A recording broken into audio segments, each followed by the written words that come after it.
Hi, everyone. It's Pooja Desai, your heels on the ground. And today, our topic is going to be women's mental wellness. I'm joined by a pair of heels who you recently met on one of my episodes, My Village, My Crew. Please help me welcome back Beena Nair, entrepreneur and mother of two. Beena, Hello. thank you so much for coming back, my friend. Oh, of For course. This is so awesome that you're going to be joining us back here today and, talking about something that you and I both know a lot about, which is women's mental wellness. And I'm excited for our listeners and audience to actually hear, some resources that you'll be able to share and, what mental wellness really means to you and how important it is as a woman. So please, what does mental wellness mean to you, friend? So I'm just, I'm going to say it in a really basic way. Mental health, mental wellness is just prioritizing yourself sometimes. That's really what it's about. As women, I feel like we give and we give, we take care of so many people. Even at work, we carry that into work. But we have to carve out some time, even if it's 15 minutes a day, to just be, and I hate to use this word selfish, but that's probably a word that everybody would understand, but it's not a bad thing. Being selfish is not a negative thing. We have to take that word, that connotation out of there. Sometimes you have to self-care. And if that means that you're going to tell your kids, okay, listen, you guys go into the backyard and play with dad or play with the dog or whatever you have to do. Mommy's got to have 15, 20 minutes for herself, and that's what you have to do, because at the end of the day, we have to sometimes refill our own cup and not feel guilty about it. I think women are always made to feel guilty for taking time for themselves. And I think we do it to ourselves too. Even when we spend money, we're like, oh, I could have gotten this for little, Johnny, or, Yeah. or my big child, your husband or your boyfriend. But you know what? You got to take care of yourself. You got to go get your nails done. You got to get your hair done. And, sometimes it's not even just for the aesthetic. It's just for those few minutes of being pampered. And when you walk out of there, tell me if I'm wrong. Sometimes when you just sat there for an hour getting your nails done, they give you the little shoulder massage. You walk out there feeling great. We need that. We need that. So I think No, that's the I tip do of the agree. iceberg. I do agree with, self care and adding that as a ritual, definitely does help. And even if you cannot get to a salon, because time isn't, really on your side, there's too many, competing priorities throughout the day. Taking care of yourself at home could just be equally effective. You could use resources, online to help you. You could do yoga, you could do meditation. I myself wake up 5:30 in the morning every morning, and I walk around. I like to take a walk around at least for a mile as I'm trying to get my thoughts together for the day, because we have so much on our plate, and I know at that time no one in my household is awake, so therefore I have the 20-30 minutes to actually dedicate it to myself, right? Right, Because right, let's face it, once everyone is up, then it's bento boxes and right. charge, Yep. for career Full up, steam ahead. full steam ahead. And so what about for work? Because you're a career woman, you're also an entrepreneur, thinking about, different businesses for yourself. You recently got upgraded as a grandma, which is so Yes, amazing. The yes, first yes, one in the group. And, yes, yes. you My have a first daughter Mother's getting Day as a married. grandma, which is really Yeah. awesome. I love it. I know, right? And that's a level of wellness as well that comes along with that, because now Yes. you're responsible almost for your children's human Yeah. versus being responsible for just them. You have Yeah. a different person to think about. Right. But what about wellness and career? What about some tips that you may say at work are effective for you?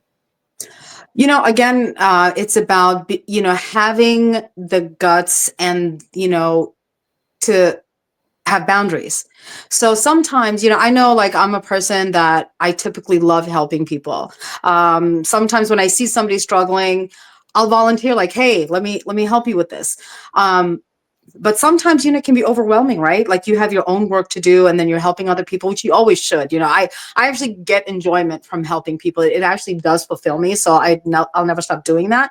However, there comes times when, you have to close your door. And when somebody comes in and says, hey, can you, you have to say, hey, I need 10 minutes, and you don't have to be apologetic to say, I'm working on something. I'm just finishing up. I need 10 minutes. Even if those 10 minutes are just you taking a breather, even if you have to do busy work, but you just need that moment, you have to do that because, they say that even when you're staring at a screen for hours, because I know at my job, I have to stare at a screen for hours on end. And they say, you know what, for every hour, look away for 20 minutes. And that's not practical. But sometimes you just need that 10-minute break just to breathe. And you have to be okay with saying, I need a minute.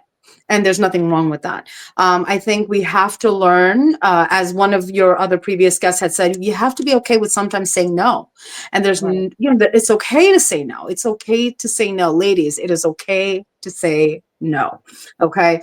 Now that being, and this is a lesson that I have to keep telling myself too, because I have a hard time saying no. Pooja, you know that about me.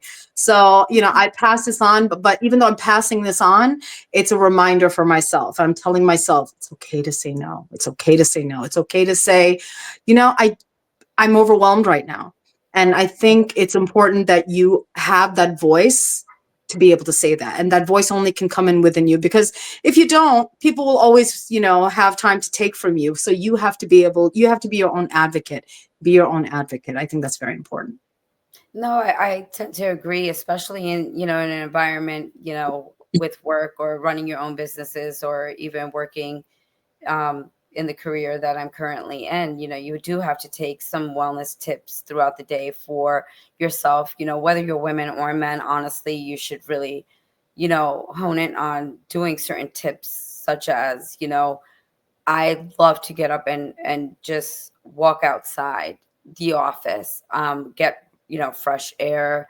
I feel like that does help me reset better when I know I'm coming off a series of meetings. And to your point, that 10 minutes that I take, I rather walk around and not look at, not engage in any screen time, not my phone.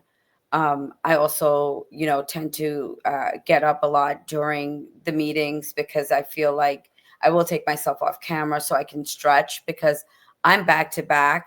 I Sure. always laugh and say I need to carve out some time to even get to the restroom before there's a wet floor sign around, Right.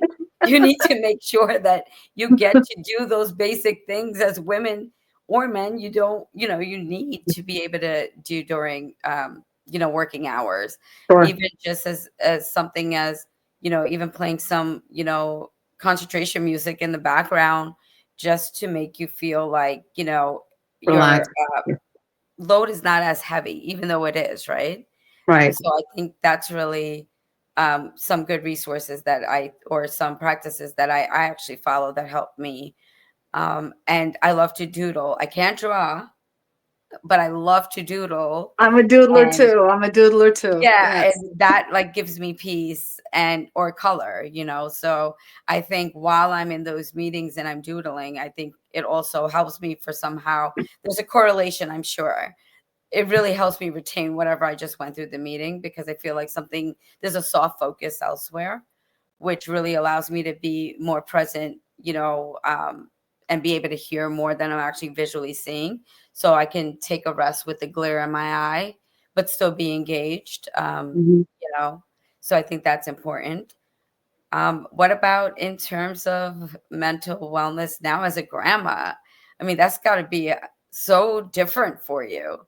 I mean, I'll be honest with you. I think that is the least stressful thing for me. I think when my daughter-in-law was pregnant, I think that was more stressful for me because I was, you're worried, right? It's a first time pregnancy and, your mother hen instincts kick in and you want to make sure that she's doing everything to take care of herself. And so, but now that the baby's here, it's a different ball game. It's like it's just people used to tell me this before. They're like, oh my god, it's like nothing else. It's so true because sure we do worry, but it's a different type you're always going to worry about your grandchildren, right? But it's different than your children, because when you have a child, you love them unconditionally and intensely, but you're also constantly worried, constantly, like it's always there.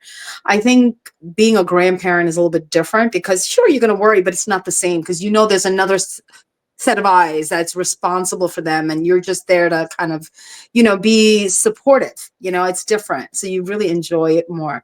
But of course, you take on a new role. We already have, how many roles do we play? I mean, we can't even count them on our fingers, right? But so you take on this new role, but it's all about balance. I think if you've balanced 10 balls, what's one more? You know what I mean? Right. So you could do it. You could do it. But what I will say is that it's important, even with your own children, or your grandchildren, is like knowing, okay, you know what? I'm full now. I think I'm gonna back off a little bit. I'm gonna go read my book. I'm gonna curl in the corner. You guys go ahead and take over for now. And it's good. It's good to be able to do that, because now at this stage where I am learning, and I have learned how to sometimes say, hey, this is too much for me. It's Right. too much for me, just because I'm saying so, not because anybody else has to tell me. I'm saying, you know what? I'm feeling at that point where I think I need to breathe. I need to kind of just mentally check out for a little bit. And when you start feeling that way, that's your sign. Go take a walk. Like even at work, like you said, you go Yeah. outside. On my lunch break, we have a break room, but what do I do after? As soon as I finish eating, I go outside. Sometimes I'll just be sitting in my car, but I'll roll down the windows. I'll play some music. And I'm sure at work they wonder, like, why did you go sit in a car? Because it's a change of atmosphere. You don't have the Right. work environment around you, and that itself kind of helps bring down any of that stress that subconsciously you pick up. Because think about it. I think people do staycations. For me, staycations never work, and that's just me. Oh, absolutely That's not. that's me. It's staycations don't work for me, because when I'm at home, even though I'm more relaxed than I am at work, you're still always like, I could do some laundry, or I could do this. And so your brain never really shuts down, does it? I mean, as a woman, it just never shuts off. So, I think that's again where it is. Boundaries are so important. And, I can't stress that enough. We have to set our boundaries. We have to set our boundaries so that we can be present for us and for everyone else that we're there for. No, and Yeah. that's where the true gift is, right? Because if you're not present for yourself, then you really aren't going to be effective anywhere. But we mostly, as women, tend to forget that little piece, and the I need to come before anyone else, right? And it's very difficult for us, especially as givers naturally, or being taught that that is your role, even when you know that you have a lot on your plate and you can't take any more on, and you try to do it gracefully. But I think that it's becoming more and more easier to, even in work, right? Do you have to do it all? Can you delegate some work down to feel less pressure? Yes, Tiffany may not do it as well as you do, but give her a chance to actually shine and prove herself too. You're feeding Right. into her growth. You're feeding into whoever Tiffany may be. By the way, there's no real Right. Tiffany, but Right. I think Right. that really does give someone an opportunity to also prove themselves differently, and Right. feed them and keep them retained.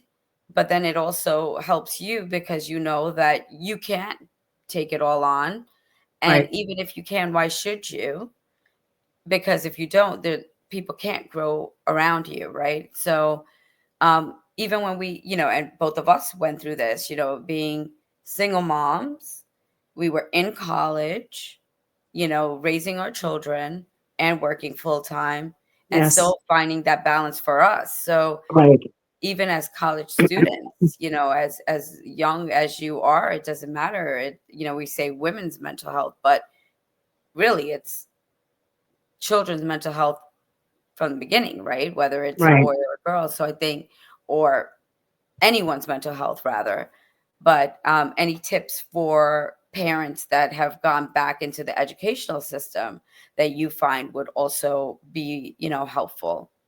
Something that Yeah. you I may mean, have yeah, I was that.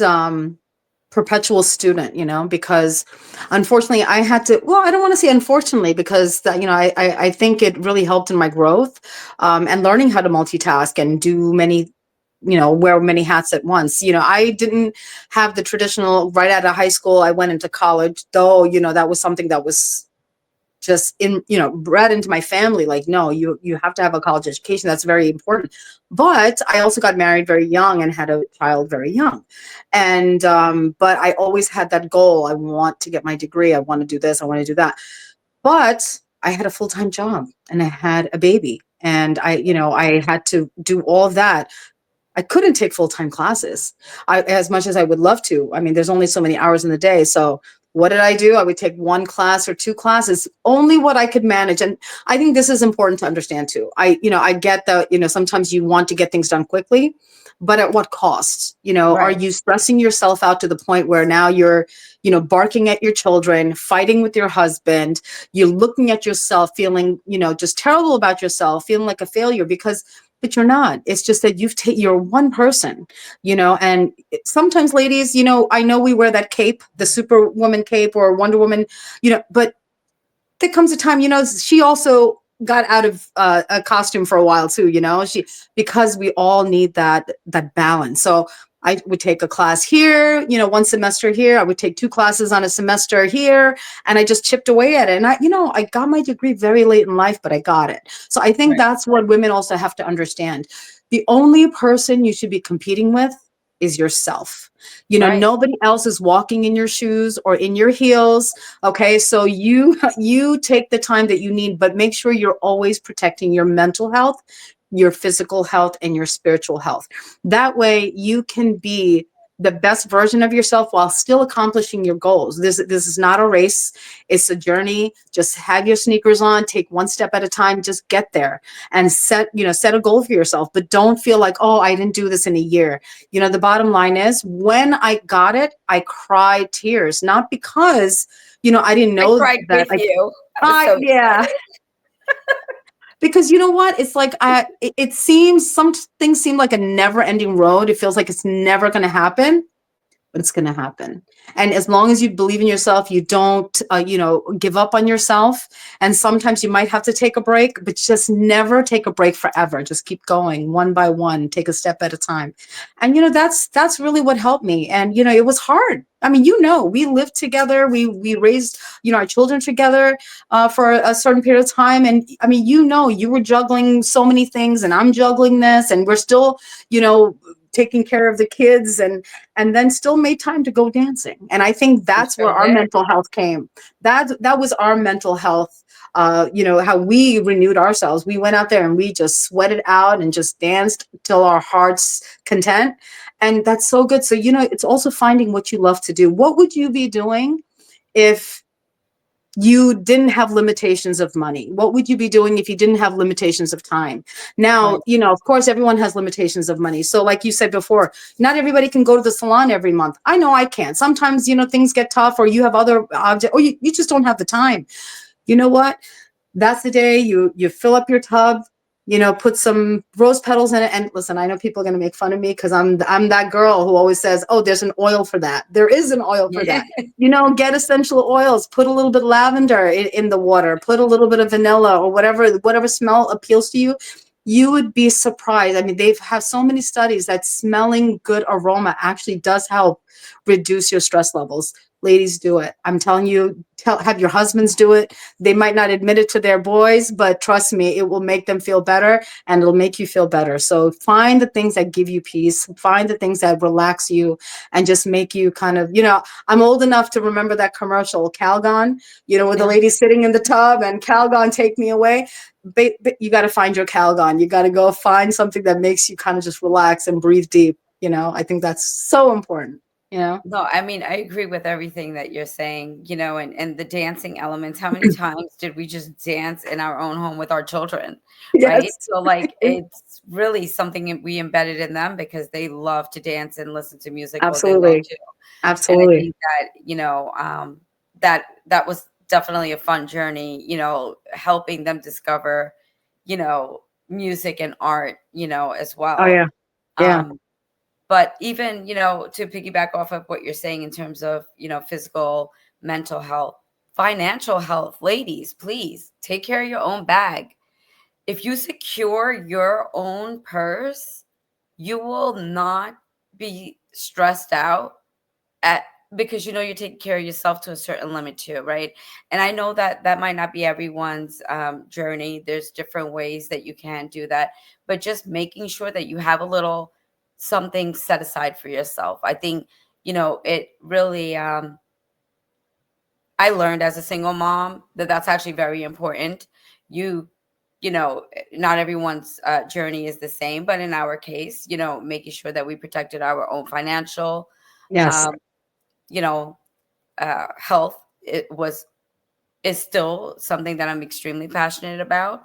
Even though I have a partner, my husband is great financially, but I think he also a lot, understands my need to have it for myself. Of course. So I think, that helps as well with mental wellness, so that we know we have a little something. It's very important, especially, and may you have a lot, and may you continue to also be around people who help fix your crown. I think that's important Absolutely. instead of trying to tear it Absolutely. down. Um, Absolutely. so I think those all tie into being in the right settings, being in the right places, because sometimes we know, you may not be in your career job, you might not be in, running a business that you're passionate about. You may just need a job, and that job is also not where you feel the most well either. So giving yourself really good resources and really a routine, right? I think if you give yourself a routine, you will, anything that is a routine turns into a habit, right? So I think if you actually welcome it with the right diet, I think food also helps really trigger, good or bad, mental wellness as well. So eating properly. And I know you could talk for days on putting the right things in, but, what about any type of other mental wellness tips that you could share as a knowledge donor for anyone who's struggling? I think, and I say this because of from the culture that I come from, and you can relate to this. And this is not exclusive just to my cultural background. This is very, very common with similar cultures where people don't like to acknowledge that mental health is a thing. I mean, Taboo, now it's right? right. You see, right now, it's getting better, I have to say. However, you could never, when we were growing up, we couldn't say, "Oh, I feel depressed." Our friends would be like, You're depressed? Yeah, go wash some dishes. That'll keep your mind busy." And you're like, you know what I mean? But I think it's important for us to really acknowledge that, listen, nobody says anything if somebody, gets injured or breaks a bone, or, or gets cancer, God forbid, or, but when somebody tells you, look, I'm just not feeling good, I'm sad, or, I have all this anxiety, and, people brush it aside. And, the link between our mental health and our physical health is, it's intertwined. It's Yeah, so intertwined, and people do not understand. This is not woo woo stuff. This is actual science. So if you understand and actually believe in science, you will understand that just because you can't see something doesn't mean it doesn't exist, right? So for example, we could be walking down a street and we see our dog, right? Our dog is running towards us, and we're like, oh, we're so excited, and our body reacts a certain way. Our heart, our heart beats faster. We feel feelings of joy. But if we're walking down that same street and we see a strange big dog snarling running towards us, fight or our heart flight. beats in a right, correct. Our heart beats a different way. We start to sweat. We start to get anxiety. We start to, so your body is literally reacting to what it sees. So, I mean, it sounds so basic, but people do not understand. It does have a direct correlation to your health. So it's so important to protect that. It's so important to acknowledge it. Acknowledging it, number one, is important, and that's something we have to pass on to our children, because that wasn't passed on to us. We had to Right. be the first in our generation to, acknowledge that, hey, it is important to feel good. It is important to, accept that depression is a thing, anxiety is a thing, and what do we do about it? Okay, Right. and again, not everyone can afford to go to a therapist, but can you maybe do it once a month, or once every 2 months? If you can afford to do that, trust me, it's not a waste of your money, as long as you find somebody that you like. And not every therapist is meant for everyone. Just like you're not going to like every doctor that you go to, it works the same with mental health professionals. You find one that you feel good about and feel good with, and the whole goal is so that you can unload your stress, your conflicts on someone who's unbiased, who's not going to look at you and say, oh, forget, it's not a big deal. That's how she is. No, you need somebody who's just going to listen to you. And you'd be surprised how much that makes a difference when you can just let it off your chest. And it's important to do that, because if you don't do that, who do you go to? It's like Yeah. a pressure cooker, right? That steam. We live in such a high demanding, busy environment, society, and it's like we're fed so much stimuli 24/7, and Yeah. now with cell phones and video games, and it's like it's never ending. But we're not made to take that much stimuli all the time. So we have to understand that it must have an effect on us. What can we do to mitigate that? How do we, find balance with that? So you do need to find resources. And if you can't do the therapy thing, or you're just not ready for the therapy thing, I know sometimes, you have to get around it, to tell yourself, okay, let me talk to somebody I don't know. You But could guess what? journal. Journals are Journal. wonderful. Journals Right. are wonderful. I mean, I could tell you certain things that I wrote down years ago, and I read it at today, and I remember the emotion that I was feeling. And I look at that, I was like, oh my God, and Yeah. you feel it, that emotion's so real, and it's so important that I was able to put it down on paper. And I know you're a writer, you love to write, and you write now, that's your thing, so it's so important, the power of just putting down your words. But I'll piggyback on that. If you can't do any of those things, guess what is the best therapist ever? A really good girlfriend. I'll tell you Yeah. this. It beats everything. So I will tell you this. Just yesterday, I had someone call me, a good friend of mine, and out of the blue. And we haven't been talking lately because just life has gotten busy. And she called me and said, Beena, I really need some time with you. Okay. And mind you, I was very busy. I have my mom at home, and I do this and I do that. And then Mother's Day is the next day, and I'm trying to plan all these things. But I could hear it in her voice that she really needed an ear. And so I said, okay, not a problem. I went home, did what I had to do. And I said, okay, I got to step out for a little bit. And you know what? I'm glad she did that, because I saw she was struggling with something. I saw she really, for her to call me and say, hey, I really need to talk. I mean, I had to drop everything, because that's what we do, right? That's what we do for our close friends, because they do that for us.